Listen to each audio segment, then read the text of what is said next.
ഇനി വളരെ പ്രധാനപ്പെട്ട മറ്റൊരു വാർത്തയിലേക്ക്.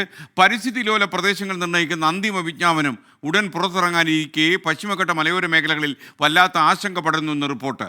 കരട് വിജ്ഞാപനത്തിൽ തിരുത്തൽ അറിയിക്കാനുള്ള കാലാവധി 5 ദിവസങ്ങൾക്കകം അവസാനിക്കാനിരിക്കെ അന്തിമ ഭൂപടത്തെക്കുറിച്ച് വ്യക്തതയില്ല. ആശങ്ക അകറ്റാൻ അടിയന്തര ഇടപെടൽ ആവശ്യപ്പെടുകയാണ് മലയോര കർഷകരും വിവിധ സംഘടനകളും.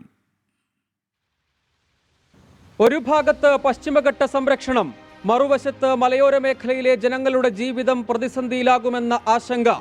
മാധവ് ഗാഡ്ഗിൽ, കസ്തൂരിരംഗൻ, ഉമ്മൻ വി ഉമ്മൻ വിവിധ കമ്മിറ്റികൾ തയ്യാറാക്കിയ റിപ്പോർട്ടുകൾ, നീണ്ട ചർച്ചകൾ, വിവാദങ്ങൾ, സമരങ്ങൾ. ഒടുവിൽ അന്തിമ വിജ്ഞാപനത്തിന് അരങ്ങൊരുങ്ങുന്നു.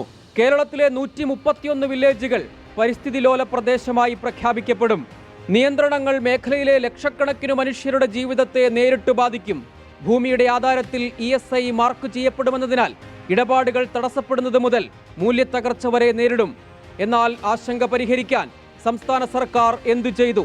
ജനവാസ മേഖലകളെ പൂർണ്ണമായും ഒഴിവാക്കി മാപ്പ് തയ്യാറാക്കിയെന്നാണ് സർക്കാർ വാദം.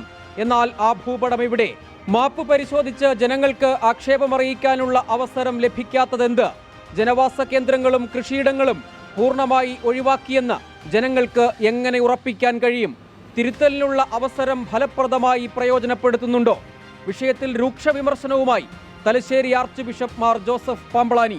ഈ ജിയോ കോർഡിനേറ്റുകൾ ഉൾപ്പെട്ട യഥാർത്ഥ മാപ്പ് പ്രസിദ്ധം ചെയ്ത് അത് ആളുകൾക്ക് അവൈലബിൾ ആക്കുകയും അതിനുശേഷം 50 ദിവസം ഈ പരാതികൾ സമർപ്പിക്കാനുള്ള അവസരം നൽകുകയും ചെയ്യണം.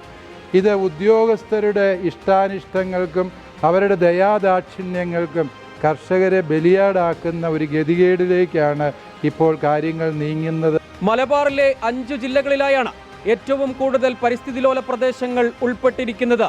റിപ്പോർട്ടും പുതിയ ESA ജിയോ കോർഡിനേറ്റ്സ് മാപ്പുകളും ബയോഡൈവേഴ്സിറ്റി ബോർഡിന്റെ വെബ്സൈറ്റിൽ ലഭ്യമാക്കണമെന്ന് വിവിധ സംഘടനകൾ ആവശ്യപ്പെടുന്നു. പൊതുജനങ്ങൾക്ക് പരാതി അറിയിക്കാൻ 60 ദിവസമാണ് കേന്ദ്രം അനുവദിച്ചത്. എന്നാൽ ഏത് രേഖകളെ ആശ്രയിച്ച് സംസ്ഥാനത്തെ ജനങ്ങൾ ആക്ഷേപമറിയിക്കും? അവ്യക്തതയും ആശങ്കയും നീക്കേണ്ടത് സർക്കാരും പരിസ്ഥിതി വകുപ്പുമാണ്. സംസ്ഥാനത്തെ പശ്ചിമഘട്ട മലയോര മേഖലകളിലെ 131 വില്ലേജുകളിലായി ലക്ഷക്കണക്കിന് മനുഷ്യരുടെ ജീവിതത്തെ ബാധിക്കുമെന്നതാണ് ആശങ്ക.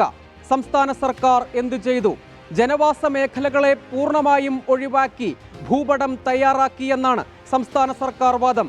എങ്കിൽ ആ മാപ്പ് എവിടെ? ജനങ്ങളെ കാണിക്കണം. സജോ ദേവസ്യാം, 24 കണ്ണൂർ.